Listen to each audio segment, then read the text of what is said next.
Miarabantsika rehetra amin'ny anaran'i Jesosy Kristy ilay tompon'izao rehetra izao. Ny toetra tena nampiavaka an'ny lava. Izay indray havana no lohatenin'ity vidéo manaraka ity. Tsy sanatria manindrahindra olona raha manao izao vidéo izao fa tenin'Andriamanitra kosa ny hoe atao fantatra any amin'ny firenena rehetra ny asany. Tsarovo izy ny asa mahagaga rehetra nataony. Asan'Andriamanitra nataony izany mpanompon'Andriamanitra izany ary tokony ho aparitaka. Tokony ho tsaroana. Ary efa teniny mandrakariva ny hoe ny zanako rehetra ozy dia mba tiako handresy hanana ny tantarako avokoa na ny nahita na ny tsy nahita. Dia mangataka foana izy amin'ny olona hoe mba manoraty ianareo anaka ozy izy. Mba tsy ho adino izao asa lehibe ataon'Andriamanitra amintsika izao. Fa tsy ho anareo ihany izao fa ho an'ny taranaka rehetra any aoriana koa mba ho lova ho azy ireo. Za manokana avana dia tena resy lahatra fa tena sitrapon'Andriamanitra mihitsy ny anaovana n'izao vidéo izao satria tamin'ny fotoana nandehanako tany Karamalaza ny taona 2024 dia nanahitaita be mihitsy any hanao vidéo momba ity mpanompon'Andriamanitra ity. Ary nahagaga rehefa nijadona teo Karamalaza mihitsy vao nipita ny rano zany dia nanantona ny mpanompon'Andriamanitra izay andray anay dia niteny izy hoe tena vaovao mahafaly izy pasitera fa ilay lehilahy izay mpanoratra ny bokin'ny lava izy dia iray efitrano aminao. Dia tena niraisiko fahasoavana be izay ary tena nanampy be dia be mihitsy nahafahako nanao ny ango-kevitra rehetra sy ahafahako manao an'izao vidéo izao ny fifandraisana tamin'ny olona io. Ny lava aloha raha ohatra ka hoe azavaina fomba tsotra fotsiny satria mbola be dia be ny vidéo iresahana zany aoriana dia mpanompon'Andriamanitra izay natsoin'Andriamanitra tany amin'ny faritry vohipeno iny. Izy no ny andohan'ny fifoazana Ankaramalaza. Ary izy io dia rehefa mamaky ny tantarany ianao sy ny boky momba azy dia tena tsy maintsy atsapa sy ahita an'izay hoe manana fanetretena izy. Zavatra telo izy ny tena malavo ny mpanompon'Andriamanitra. Ny voalohany dia ny fitsangajangana, ny faharoa dia ny resabola ary ny fahatelo dia ny tsy fananana fanetretena. Nefa dia tsy hitanao aminy izay le hoe fiavonavonana izay fa tena manana fanetretena izy. Nisy mpanompon'Andriamanitra anankiray antsoina hoe Andreas Melin izay misionera norvegiana niara-niasa tamin'ny nandritra ny 20 taona. Izy io dia niteny mihitsy manao hoe tsy mbola nahita olona manana fanetretena ohatran'ity ny lava ity aho izy. Mahafinaritra anay ry havana izany hoe izany no ahatsiarovan'ny olona anao, izany ireo marika ataon'ny olona aminao hoe manana fanetretena ny mpanompon'Andriamanitra iny. Ny lava dia tsy mba tiany izany hoe tononona hoe mpaminany izany ary tsy mba misoratena ho mpaminany izany mihitsy izy na dia tena nanao faminaniana mihitsy azy izy tamin'ny androm-pahavelomany. Fa rehefa antanina izy dia ny zavatra ambarany dia hoe mpanompon'Andriamanitra. Mpanompon'Andriamanitra ozy izy na koa evanjelista. Dia mba hivero amin'izany satria amin'izao fotoana izao ny olona dia sarotiny mihitsy amin'izany hoe anaram-boninahitra.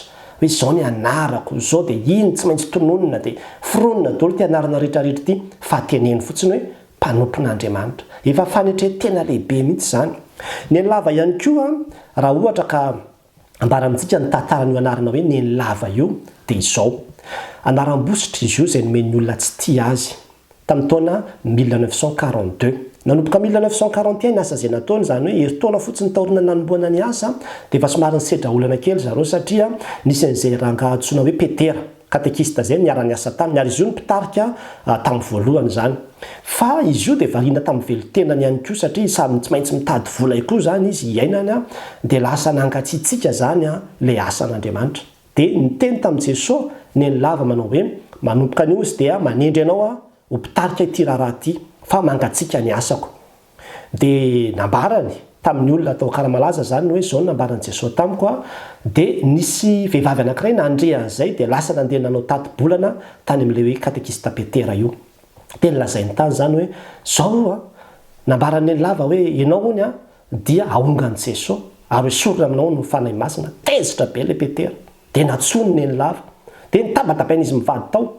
Ary rehefa izay dia tena nisy fikasia tanana mihitsy natao taminy fa izy moa dia le hoe feny fanetretena izay dia tena mangina tsy mamaly, tsy namaly mihitsy. Dia nipetahany zareo anarana izy nanomboka teo. Nitady anarana zany zareo ireo niaraka tamin'ny ekipany zany ry katekista Petera hoe inona ny anaranao metsika azy ity dia nipetahany zareo anarana hoe neny lava. Le hoe neny tamin'izany fotoana izany dia tsy anaram-boninahitra fa anaram-panesoana. Hoe neny lava. Ohatrany amin'izao fotoana izao dia hoe raha neny to. Zany raha neny to zany hafa mihitsy ny dikan'izany amin'izao fotoana izao raha hoe atsoina an'izany ny olona anankiray. Dia rehefa nipetahan'ny olona an'io izy dia nekeny tamin'ny mpanetretena ny andray an'io anarana io. Dia izao no nambarany tamin'i Jesosy ekeko izy ny andray an'io anarana io. Fa ny angatahako aminao Jesosy dia izao asehoa ny herinao manerana an'izao tontolo izao amin'ny alalany io anarana io ary dia tena niseo tokoa zany fa dia io ny afantaran'ny olona rehetra azy io ny nampalaza azy izy moa ray metatra 9 ny alavany ka dia izay naseho an'Andriamanitra fa na dia anaram-bositra azy no nentiny dia nanehoan'Andriamanitra ny heriny sy ny vonahany zany. Ny lava dia olona tena manana fanetretena satria manaraka ny fandaminana ny fiangonana tsy miady amin'ny fiangonana ary tsy hitsangana ho fahavalo ny fiangonana tsy nananeritreritra ny indray mandeha hoe andeha hanangana fiangonana. Tadio tsara ravana fa nandritra ny 12 taona dia nizahana toetra izy tsy navela hivoaka ny vohim-peno mihitsy hoe manao fitoriana na mametra tanana na mampaherina mandroaka demini fa dia ny fehezina hoe tsy mahazo mivoaka ianao. Ny fifoazana ny loterianina moa tamin'izany fotoana izany no nifeny fitoriana filazantsara dia izany hoe teo ambany fifehezan'ny loterianina zany zareo tamin'izany fotoana izany dia tsy navela nivoaka mihitsy satria hoe mbola jerevana hoe inona mariny ity mouvement vaovao ity 12 taona fa tena nanajy izy ary tena nanaraka ny fandaminana izay napetraka zava-dehibe zany satria anisan'ny fanetretena lehibe izay hoe fanarahana fandaminana izany ny taona 1941 ka hatramin'ny 1953 zany no nisy an'izay hoe fizahan-toetra no raisiny ho fizahan-toetra rehefa fotoana nandrarahana azy tsy hivoaka ny faritry vohim-peno ary tena narahany dia rehefa tonga ny fotoana nanomezan'Andriamanitra azy fahafahana amin'izay hoe mivoaka amin'izay dia nomeny ny fiangonana lalana somatsara izy dia izay izy vao natanteraka ny asa ivelany. Ny olona dia miaiky mihitsy rehefa manantona azy hoe tena manetry tena be ty olo ty misy olona ambony maro manantona azy ao ny mpanao politika ao ny olona mpitondra fivavahana ao ny olona manam-patao sy ny ohatr' zany manantona azy fa izy dia tsy mipetraka amin'ny seza avo zany fa mipetraka ambany amin'tsy na eo amin'ny zorim-pandriana zay zany ao amin'ny zorim-pandriana zay zany no atao tsy tahaka ny olona amin'izao fotoana izao mihitsy le ty ambonimbonina mena seza manokana sy ny toy zany fa tena olona manana fanetretena rehefa mandray olona izy dia manaja na dia hatramin'ny zaza aza etrehtra misy zazakely 3 taona eo anatrehany dia misaotra tompoko ataony hoe tompoko le zaza efa fanajany zany ary fanetreteny zany hoe ianao olona ambony ianao olona ianao no antonina dia ianao indray tena feno fanajana sy fanetretena eo anatrehany na dia ny zaza ary izy tena sarotiny hoe raha tonga zany olona dia hitady eny lava dia Jesosy nitadiavina fa tsy neny lava zany hoe manindraindra ny Jesosy ary zany moa nambarany Jaona izy tsy maintsy mitombo izy fa izaho tsy maintsy miaina dia ampianariny mihitsy hoe teneny ny olona ampianariny olona ozy izy hoe Jesosy no antony andehanana ty amin'ny toby fa izy no manasitrana sy mamany olana fa tsy izaho ambarany foana zany zay ampianariny mihitsy zany zavatra zany ary zava-dehibe zany satria indraindray tokoa ny mpanompon'Andriamanitra dia misarika ny olona ho any aminy hanantona azy hifantokany aminy zany manao an'io zany mahavita an'io zany ohatr'izao ary zany tsy toetra nananany ny lavo zany dia tahako zany koa izy dia mitondra ny olona mandrakariva hibanjina any Jesosy Kristy sy hifantokany amin'ny Jesosy Kristy mandrakariva. Raha misy olona zany so manantona azy izy moa heverin'ny olona hoe manan-katao satria mamahana olona be dehibe mitsabo manao nrehetrarehetra ity dia heverin'ny olona manan-katao dia manantona ny olona mitady vahaolana dia izao ny ambarany mandrakariva manao hoe izao ny lava izy dia tsy manana zavatra omenanareo fa dia Jesosy no ekeo dia ho hitanao ny voninahitr'Andriamanitra lehibe. Indraindray izy dia miteny koa manao hoe zany eo tsy manana na inona tsy manana na inona ako na volamena na volafotsy omenanareo fa io Jesosy io ambarao amina ny zavatra mampahory anareo sy ny etaetanareo fa izy ny tompony zavatra rehetra zany hoe taomina foana ny olona hifantokany amin'ny Jesosy Kristy zavatra fanetretenany zany driavany fanetreteny zany ary zany mihitsy ny diany hoe manetretena eo ambanin'ny tana maherin'Andriamanitra mba hanandratany anareo amin'ny fotoanandro. Ny fitafiana anaovany dia fitafiana tsotra lamba terigalina tsotra tsy dia miova mihitsy ny fitafiana zay anaovany tsy manara-damody na dia manam-bola azy ny mpanompon'Andriamanitra amin'izao fotoana izao mampalahelo fa dia tena lasa ohatrany hoe tia lamody tia fiainana blingimblingy dia raha ny sasany any amin'ny Afrika raha moa ny sasany dia tena mandeha amin'ny tapirozy mihitsy sitrapony sasany dia tena ny anana ny anana andry ohatrany hoe le fiainana stara ny tadiaviny tsy hitanao amin'ny eny lavo zany fa tena fanetretena tsy hoe andeha anao shopping ry dia asehoseho ery sehoseho etsy fa tena fanetretena olona tsotra ary ny trano nenany dia trano azo nandra-pahafatotra io za moa tamin'ny tany Akaramalaza dia isorana n'Andriamanitra afaka mba nitsidika sy niditra tao anatin'io trano io nambaran'ny olona tao hoe tsy mbola miova ozy izy fa reo daholo ny fanaka mbola nampiasaina ary eo ny fangina mbola natoriana tamin'izany fotoana zany fa tena trano tsotra efitra romonja trano kely zany trano zany nefa dia nanan-katao izy nanam-bola izy nafananao ny asa rehetrarehetra sy nanitatra ny asa rehetrarehetra fa dia ny trano fiangonana no natao lehibe fa ny tranony dia kelikely teo ihany. Ary zany mila ianarantsika zany fanetretena lehibe zany. Fanetretena zany fa ohatran'i Jesosy Kristy mihitsy nananana ny zavatra rehetrarehetra raha dia nambarany hoe dia tsy manana dia sitrihan'ny lohako akory aho sisy fa dia tsotsom-piainana teny nefa dia velona ary nahavita ny asa rehetra izay nataon'Andriamanitra. Ny lava dia mahay nampianarin'Andriamanitra. Izy tsy naty fianarana kely fotsiny izy dia nijanona tsy maintsy niala tamin'ny fianarana fa nanampy ny ray aman-dreniny tamin'ny asa tany an-tsaha. Kanefa dia nampianarin'i Jesosy Kristy izy. Ary farafakeliny tenim-pirenena 20 no ainy nampianarin'i Jesosy an'izany izy.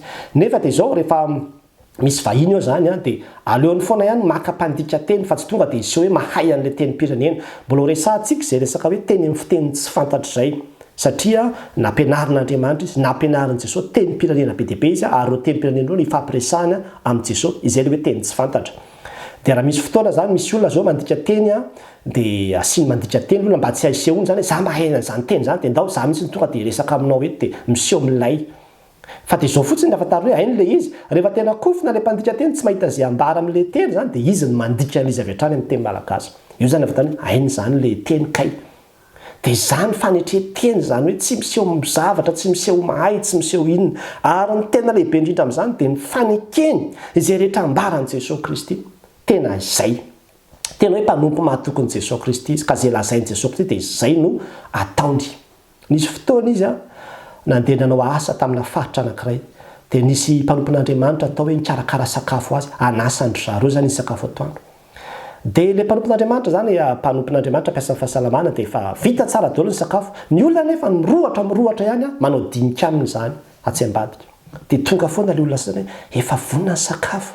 Efa miandry le olona, efa vonona ny sakafo, efa miandry le olona. Iteny aminazy zany ajanony amin'izay aloha le dinika fa andao hisakafo fa mahamenatra amin'le olona ato fa miandry le olona ato. Ozy le namany miaraka aminy zany. Dia ny farany najanony le dinika dia lasa izy nandeha hiroso amin'ny sakafo. Voanomboka hisakafo dia tonga toy Jesosy taminy hoe tsy mihinana an'io ianao izy. Dia fa ahoana dia tsy mihinana an'io fa maninona ny asako no ataonao atsirambina dia atakalonao sakafo. Dia tena tsy mihinana izy. Na dia mety hoe nasosotra tamin'ilay olona dia tsy nihinana izy ary lasa nampalahelo indray moa ilay fiarahana amin'ny sakafo tamin'izay fotoana izay satria tsy nihinana mihitsy izy. Misy fotoana izy tena hoe tsy mihinana sakafo mandritra ny andro maromaro dia keny zany, arahany zany rehefa hoe izay ny ambaran'i Jesosy. Ary tena fanetretena lehibe hoe fanarahana izay rehetrarehetra ambaran'i Jesosy Kristy io ry havana. Zany ilay fanetretena zany. Itsika koa ry havana, mpanompon'Andriamanitra isika. Be dia be ny lavo amin'io tsy manana fanetretena io. Ndao tsika hianatra amin'ity mpanompon'Andriamanitra ity fa efa toetran'i Jesosy mihitsy koa anie zany. Any Filipianina 2:2-5 dia ambaran'ny Baiboly manao hoe aoka ho aminareo zao saina izao izay tao amin'ny Kristy Jesosy koa izay na dia nanana ny endrik'Andriamanitra aza dia tsy nataony ho zavatra ho fikirina mafy ny fitoviana amin'Andriamanitra fa nifoanany ny tenany tamindraka ny endrika mpanompo sy ny nahatongavany manam-pitoviana amin'ny olona. Ary rehefa hita fa manantare olona izy dia nanetry tena ka nanaiky hatramin'ny fahafatesana dia ilay fahafatesana tamin'ny azo fijaliana. Koa izany nanatran'Andriamanitra azy indrindra sy nanomezana azy ny anarana ambony noho ny anarana rehetra mba ho amin'ny anaran'i Jesosy no andolian'ny lohalika rehetra na nany an-danitra na ny aty ambonin'ny tany na ny any ambanin'ny tany sy ny aneken'ny lela rehetra fa Jesosy Kristy no tompo ho voninahitr'Andriamanitra ray. Dia izany mitady olona Andriamanitra ry havana, mpanompo izay hanao ny asany iandeha amin'ny fanetretena tanteraka nefa fa tsy eboebo na iseho azo zavatra na iseho milay satria hoe nomena talenta na nomena fanomezam-pahasoavana. Dia mianatra tsika amin'ity mpanompon'Andriamanitra tsona hoe ny lava ity. Rehefa ho resadika orina kely ny amin'ny fanehoam-panokanana azy, ilay nanokanana azy ho mpisorona be.